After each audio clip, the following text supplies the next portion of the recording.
घर में भगवान की किस किस धातु की मूर्ति की पूजा करना उत्तम होता है? पंचलोह, पीतल, ताम्र, सोना, चांदी।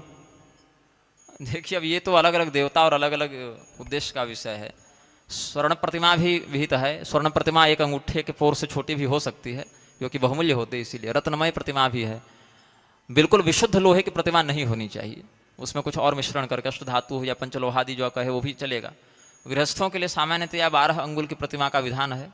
राजोपचार से करने का सामर्थ्य हो तो 16 अंगुल तक की प्रतिमा विहित है। तो प्रतिमा में चरण से लेकर किरीट पर्यंत ही गिना जाता है। अब प्रतिमा का आधार अगर 1 फीट का हो तो उसको नहीं गिनेंगे प्रतिमा में। जहाँ तक उनके अंगों की न्यास प्रतिष्ठा है वहाँ तक उसको गिनेंगे, चरणों से लेकर किरीट पर्यंत। तो इतनी बड़ी प्रतिमा गृहस्थ अपने यहाँ नित्य पूजा में रख सकते हैं। हाँ, अगर किसी विशेष प्रकार से वह अभिषिक्त हों, दीक्षित हों, किसी प्रकार की साधना में उनका विशेषाधिकार हो, इससे अधिक बड़ी प्रतिमा का भी वह कर सकते हैं यजन। इनका निषेध नहीं है, क्योंकि वो केवल सामान्य गृहस्थ कोटि में नहीं आते हैं, इसलिए एक यह बात है।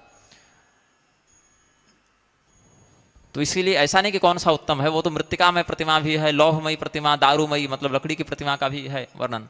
अष्टविध प्रतिमाष्टविधा स्मृता। प्रतिमा जो है सैकती मतलब बालू की प्रतिमा भी बनती है। रौप्य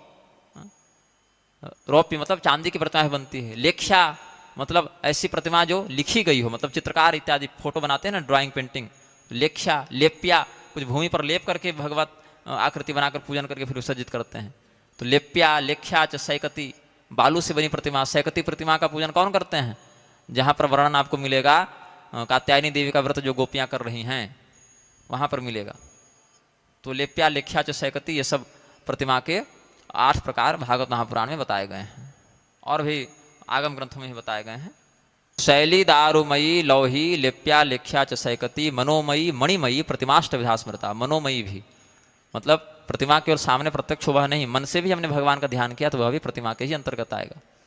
तो भागवत महापुराण के 11वें स्कंध में भगवान ने बताया है, और यही पद्म पुराण के पाताल खंड में भी मिलता है। शैली, दारुमयी, लौही, लेप्या, लेख्या च सैकती, मनोमयी, मणिमयी, प्रतिमाष्ट विधा स्मृता, चला चलेति द्विविधा प्रतिष्ठा जीव मंदिरम। 2 प्रकार से इनकी प्रतिष्ठा होती है। एक तो चल प्रतिष्ठा, मतलब भगवान की प्रतिमा को इधर उधर भी कर सकते हैं। दूसरी अचल प्रतिष्ठा। तो अचल प्रतिष्ठा मतलब मूर्ति इधर उधर नहीं कर सकते हैं। तो अचल प्रतिष्ठा सामान्यतया देवालयों में होती है, और चल प्रतिष्ठा सामान्यतया घरों में होती है। और देवालयों में भी अचल प्रतिष्ठा के अतिरिक्त चल प्रतिष्ठा घर में, अचल प्रतिष्ठा मंदिर में। लेकिन उत्सव विशेष इत्यादि के लिए एक उत्सव विग्रह भी होता है, जो समयानुसार रथ यात्रा इत्यादि में प्रयोग करते हैं, या वो भी एक विधान है। लेकिन हाँ, जगन्नाथ स्वामी जी की रथ यात्रा में मूल प्रतिमा ही है, वहाँ पर वो अलग से अपवाद नहीं है।